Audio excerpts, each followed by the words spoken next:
There's the president. Let's listen in. How to build diverse student bodies and to meet the responsibility of opening doors of opportunity for every single American.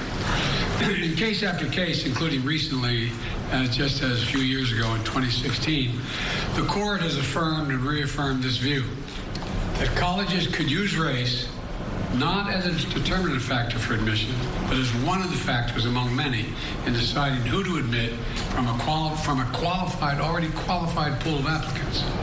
Today, the court once again walked away from decades of precedent and as the dissent has made clear. The dissent states in today's decision, quote, rolls back decades of precedent and momentous progress, end of quote. I agree with that statement from the dissent.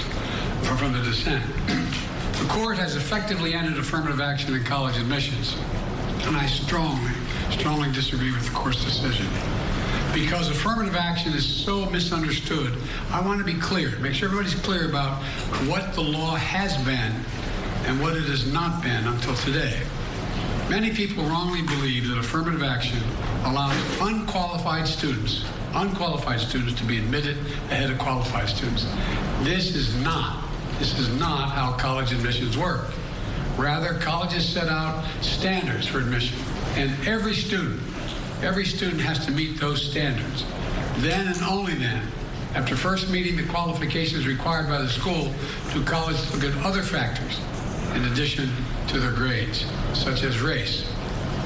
The way it works in practice is this. Colleges first establish a qualified pool of candidates based on meeting a certain grade, test scores, and other criteria. Then and only then,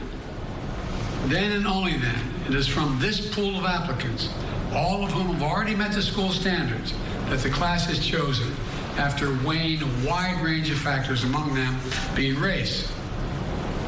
You know, I've always believed that one of the greatest strengths of America, and you're tired of hearing me say it, is our diversity. But I believe that. If you have any doubt about this, just look at the United States military. The finest fighting force in the history of the world. It's been a model of diversity. And it has not only made our nation better, stronger, but safer. I believe the same is true for our schools. I've always believed that the promise of America is big enough for everyone to succeed, and that every generation of Americans, we have benefited by opening the doors of opportunity just a little bit wider to include those who have been left behind. I believe our colleges are stronger when they are racially diverse.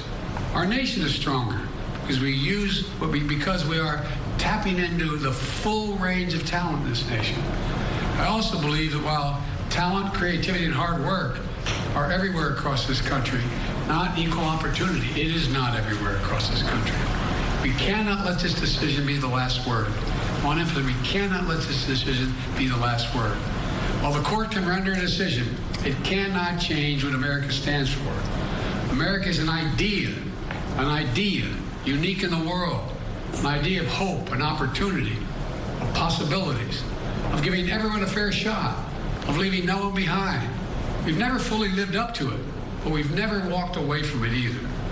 We will not walk away from it now.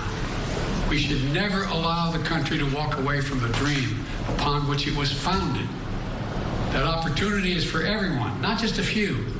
We need a new path forward, a path consistent with a law that protects diversity and expands opportunity. So today I want to offer some guidance to our nation's colleges as they review their admission systems after today's decision. Guidance that is consistent with today's decision. They should not abandon, let me say this again, they should not abandon their commitment to ensure student bodies of diverse backgrounds and experience that reflect all of America. What I propose for consideration is a new standard, where colleges take into account the adversity a student has overcome when selecting among qualified applicants. Let's be clear. Under this new standard, just as was true under the earlier standard, students first have to be qualified applicants. They need the GPA and test scores to meet the school's standards. Once that test is met, then adversity should be considered, including students' lack of financial means, because we know too few students of low-income families, whether in big cities or rural communities, are getting an opportunity to go to college. When a poor kid, maybe the first in their family to go to college, gets the same grades and test scores as a wealthy kid, whose whole family's gone to the most elite colleges in the country and whose path has been a lot easier. Well, the kid who faced tougher challenges has demonstrated more grit, more determination, and that should be a factor that colleges should take into account in admissions, and many still do. It also means examining where the student grew up and went to high school. It means understanding the particular hardships that each individual student has faced in life, including racial discrimination that individuals have faced in their own lives.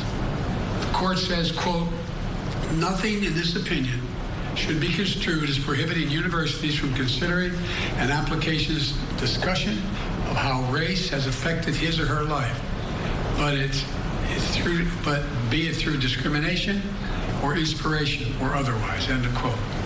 Because the truth is, we all know it, discrimination still exists in America. Discrimination still exists in America. Discrimination still exists in America. Today's decision does not change that. It's a simple fact. If a student had to overcome adversity on their path to education, college should recognize and value that. Our nation's colleges and universities should be engines of expanding opportunity through upward mobility. But today, too often, that's not the case. Statistics, one statistic, students from the top 1% of family incomes in America are 77 times more likely to get into elite college than one from the bottom 20% of family incomes. 77% greater opportunity. Today, for too many schools, the only people who benefit from the system are the wealthy and the well-connected. The odds have been stacked against working people for much too long. We need a higher education system that works for everyone, from Appalachia to Atlanta and to far beyond. We can and must do better, and we will. Today, I'm directing the Department of Education to analyze what practices help build more inclusive and diverse student bodies and what practices hold that back. Practices like legacy admissions and other systems expand privilege instead of opportunity. Colleges and universities should continue their commitment to support, retain, and graduate diverse students and classes. You know, companies who are already realizing the value of diversity should not use this decision as an excuse to turn away from diversity either. We can't go backwards. You know, I know today's court decision is a severe disappointment to so many people, including me. But we cannot let the decision be a permanent setback for the country. We need to keep an open door of opportunities. We need to remember that diversity is our strength. We have to find a way forward. We need to remember that the promise of America is big enough for everyone to succeed.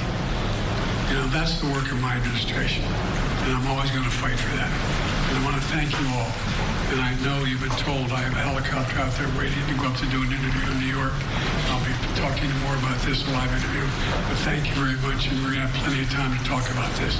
But we're not going to let this break us.